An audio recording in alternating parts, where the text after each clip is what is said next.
রাজু তার স্কুলের ব্যাগ ঘাড়ে নিয়ে শান্ত সকালে বের হলো। সূর্য তখন আস্তে আস্তে উঠছিল। রাস্তার ধারে পাখির ডাক, বাতাসে ঠান্ডা মৃদু হাওয়া। তার ছোট্ট পা ছুটতে লাগলো, আর তার সঙ্গে ছোট্ট কুকুর ময়না ছুটে চলল। ময়নার লেজ আনন্দে দুলছিল, আর চোখে উজ্জ্বল কৌতূহল। হঠাৎ রাজু এবং ময়নার চোখে পড়ল নদীর ধারে এক ছোট্ট বাচ্চা। সে পানি থেকে উঠে আসতে পারছিল না।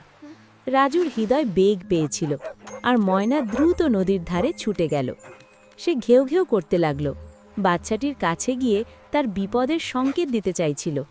তবে যতই চেষ্টা করল, নিজের শক্তিতে তাকে সাহায্য করতে পারল না। ময়না একটু থেমে ভাবল, আমার বন্ধু রাজুকে খবর দিতে হবে।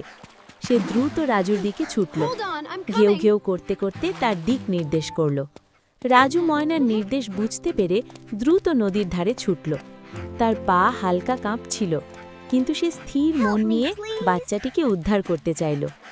ময়না এবং রাজুর একত্র প্রচেষ্টায় বাচ্চাটিকে অবশেষে পানি থেকে তোলা গেল। বাচ্চাটি কাঁপছিল, কিন্তু ধীরে ধীরে শান্ত হলো। ময়না তার লেজ দুলাতে লাগল, আর রাজু বাচ্চার কানে বলল, সব ঠিক আছে, তুমি নিরাপদ। ময়না ছেলেটির দিকে তাকিয়ে জিজ্ঞেস করল, তোমার নাম কি? ছেলেটি লাজুক হাসি দিয়ে বলল, আমার নাম সুমন। রাজু বলল, আজ থেকে তুমি আমার বন্ধু।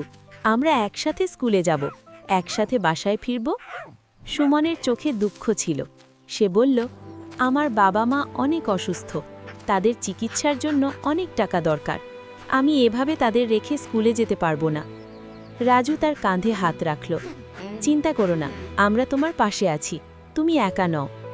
ময়না মৃদু ঘেউ ঘেউ করে সুমনের পাশে থাকল। পরের দিন তারা তিনজন স্কুলে গেল। রাজু এবং ময়না স্কুলের শিক্ষককে সব ঘটনা জানালো। শিক্ষকেরা বিষয়টি বুঝতে পেরে সিদ্ধান্ত নিল তারা সুমনের বাবা মার চিকিৎসার জন্য সাহায্য করবে। গ্রামের মানুষেরাও এগিয়ে এলো। দিনগুলো ধীরে ধীরে কেটে গেল। চিকিৎসার চেষ্টা এবং সহায়তার ফলে সুমনের বাবা মা ধীরে ধীরে সুস্থ হয়ে উঠল। রাজু আবার স্কুলে আসা শুরু করল। স্কুলে তার বন্ধুদের সাথে মজা করছিল, আর সুমন ও ময়না তার পাশে ছিল। একদিন রাজু ময়না ও সুমনের দিকে তাকিয়ে বলল, আমরা এখন থেকে বন্ধু। আমরা একসাথে সুখ দুঃখ ভাগাভাগি করব, সব সময় সত্য কথা বলবো, একে অপরের পাশে দাঁড়াবো। সুমন হাসি দিয়ে বলল, ঠিক আছে, আমরা একে অপরকে কখনো ছেড়ে দেব না। ময়না লেজ দুলিয়ে তাদের আনন্দে যোগ দিল। তারা তিনজন হেসে খেলল, একসাথে স্কুলে গেল, একসাথে ফিরে এলো, আর একে অপরের সঙ্গে গল্প শেয়ার করত। ছোট নদীর ধারে যে বিপদ ঘটেছিল, সেটি তাদের বন্ধুত্বকে আরও শক্তিশালী করে তুলেছিল। সেই দিন থেকে রাজু, সুমন এবং ময়না সব সময় একে অপরের পাশে ছিল।